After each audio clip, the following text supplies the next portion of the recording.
दोस्तों, आज का जो ये न्यूज़ मैं आपको दिखाने जा रहा हूँ ना, ये कमज़ोर दिल वालों के लिए नहीं है। अगर कमज़ोर दिल है तो नहीं देखना।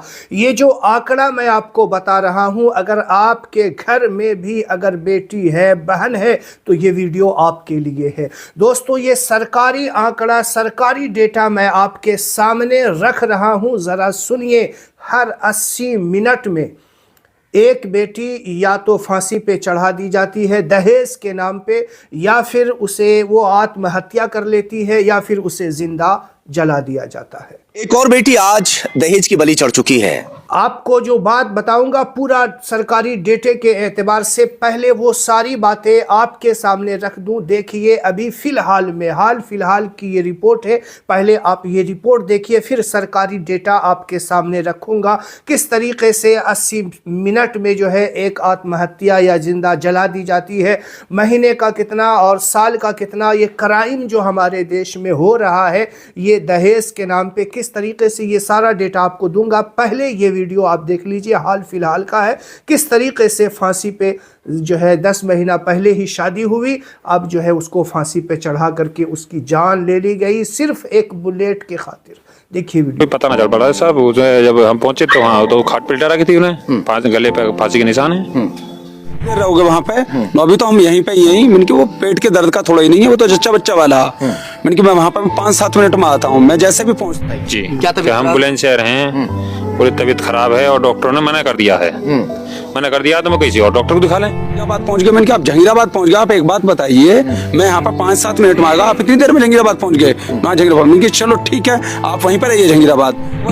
14 से 15 लाख रुपए बता रहे हैं भाई, कि 14 से 15 लाख रुपए लगाए थे, लेकिन उसमें भी डिमांड उनकी बढ़ रही थी। ससुराल से तो सर कोई आया ही नहीं है। अच्छा, कोई भी नहीं आया ससुराल से। जैसे कि हम बेटे को लेकर आए थे, तो ऐसा है कि अगर वो अपनी एक और बेटी आज दहेज की बलि चढ़ चुकी है। जो पिता है वो यहाँ मौजूद हैं, भाई बंधु हैं, चाचा ताऊ हैं, सब लोग इकट्ठा हैं। बेटी का पोस्टमार्टम चल रहा है। कई बार मैं आपको खबरें दिखा चुका हूं बेटियों की, कि बेटियों को अक्सर दहेज की खातिर मार दिया जाता है। इस बेटी के भी साथ कुछ ऐसा ही हुआ है, जिस तरह का आरोप है। पिता का आरोप है, चाचा ताऊओं का आरोप है कि जो दामाद है वो लगातार बाइक की डिमांड कर रहा था, कैश की डिमांड कर रहा था, कि मुझे मेरी हैसियत के मुताबिक मेरी शादी आप लोगों ने नहीं की, तुम्हारे जो बाप है उनको मुझे कम से कम एक बुलेट बाइक देनी चाहिए थी, या फिर इतना पैसा देना चाहिए था कि मैं कोई अच्छा बड़ा कारोबार कर लेता।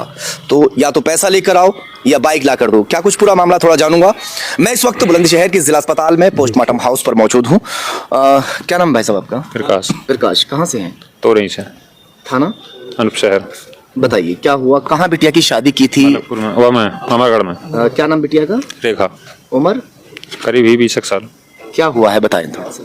उसका कोई पता ना चल पड़ा है साहब। जब हम पहुंचे तो वहाँ तो खाट पे रखी थी उन्हें, गले पे फांसी के निशान है, और वही दहेज की मांग कहाँ तो पूरी करते। क्या कहता था दामाद बेटी से? बेटी क्या बेटा नो पापा, वही पैसे की बात है कि इतने का हमने खर्च कर दिया, इतना नहीं है, हमारे हैसियत के अलावा तुमने नहीं किया कुछ भी।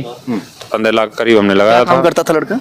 वो बैंक में खाते वाते खोलता है, पता ना नाम तो हो ही, और पता ना क्या करता नहीं, कि देखा तो हो नहीं करता हुआ। अच्छा, बाइक ना देकर आपने क्या दिया था बाइक की जगह? कुछ कैश दिया था। कितना? 50,000 रुपए। 50,000? लरंगूठी सारा सामान था। अच्छा, तो क्या कहती थी बिटिया उससे? क्या, वो पूरी बात बताओ ना। कोई पैसे की मांग होती थी कि जो 15 लाख लगा, इसमें और 10-5 लाख और मिल जाए तो सही है। दरअसल ये स्थिति ऐसी होती है, एक पिता के लिए ये स्थिति कैसी होती है उसके दिल को ही मालूम है। 50,000 रुपए इन्होंने कैश दिया था उस दौरान जब शादी की थी। वो कहता था कि मुझे बाइक मिलनी चाहिए थी, बुलेट मिलनी चाहिए थी, वरना पैसा लेकर आओ। तो बेटी ये कहती थी कि वो 50,000 रुपए आप मुझे दो, मैं बाकी पैसे मिलाकर तुम्हें बाइक लेवा के दे दूंगी। यही कहती थी बेटी? अभी बताया ना आपने? बताओ ना, वो सब बता रहे हो। ये क्या भाई? आप बताइए। चलिए, ये बता नहीं पा। क्या नाम है आपका? राजकुमार। क्या मामला है बताओ थोड़ा। मामला क्या सर, मेरे पास आपने देखा। अब इसके बाद जो आपको दिखाने जा रहा हूं, ये आपके दिल को दहला करके रख देगा। ये जो डेटा सरकारी आंकड़ों के एतबार से जो एक ऐप है, उस ऐप के तहत कौन सा ऐप है वो भी आपको बताऊंगा। आप वहां जा करके भी देख सकते हैं कि ये सरकारी आंकड़े क्या बता रहे हैं, और इसके अलावा कितने हो सकते हैं। क्या है पूरा मामला, देखिए वीडियो। सरकारी आंकड़े क्या है वो जान लीजिए। रोजाना 80 मिनट में, प्रतिदिन हर 80 मिनट में एक लड़की दहेज के नाम पे बलि चढ़ा दी जाती है या चढ़ जाती है।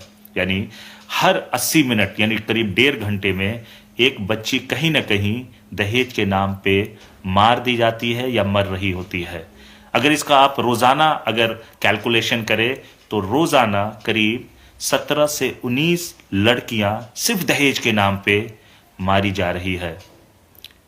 अगर साल का अगर हम हिसाब लगाएं 3-4 साल के डेटा को जो मैंने रीड किया है तो करीब हर साल 6,000 से 7,000 के बीच में दहेज के नाम पे, डॉरी सिस्टम के नाम पे लड़कियां बलि चढ़ा दी जा रही है। यानी इतना बड़ा नरसंहार हमारे देश में होता आ रहा है। सरकार की वेबसाइट है एनसीआरबी की, जहां नेशनल क्राइम जो रिपोर्ट की जाती है उसके डेटा को सरकार शाया करती है, पब्लिश करती है। ज़रूर विजिट किया करें एनसीआरबी के वेबसाइट को, ताकि आपको पता चलेगा कि देश में रोज़ाना कितने अपराध की रिपोर्ट की जाती है। ये तो सरकारी आंकड़े हैं, मैं एनजीओ की रिपोर्ट को नहीं शेयर कर रहा हूं आपसे, क्योंकि वो एम्पेरिकल डेटा नहीं माना जाता है, उस पर आप यकीन नहीं कर सकते हैं कि ये कितना सही है कितना गलत है। तो मैं सिर्फ सरकारी आंकड़े आपसे बताया हूं कि हर 80 मिनट में एक लड़की दहेज का शिकार होती है इस देश में। यानी इतना बड़ा नरसंहार, जबकि हम किसी एक मौत के बारे में सुनते हैं तो विचलित हो जाते हैं। एक डेथ के नाम पे हिंदू मुस्लिम को लड़ाने की हम कोशिश करते हैं, दंगे फैलाने की कोशिश हो जाती है।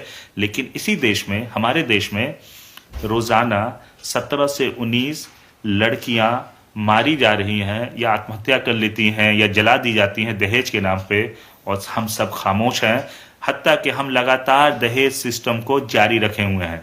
ये सारी बातें सुनने के बाद आपकी क्या राय है इस पे कमेंट बॉक्स के ज़रिए मैं ज़रूर जानना चाहूँगा। दोस्तों इस वीडियो को ज़रूर शेयर करें दोस्तों, जहां आपके जिस घर में बहन बेटियां हो ज़रूर शेयर करें, और ऐसे घर में रिश्ता ना करें जो लालची ख़ानदान हो।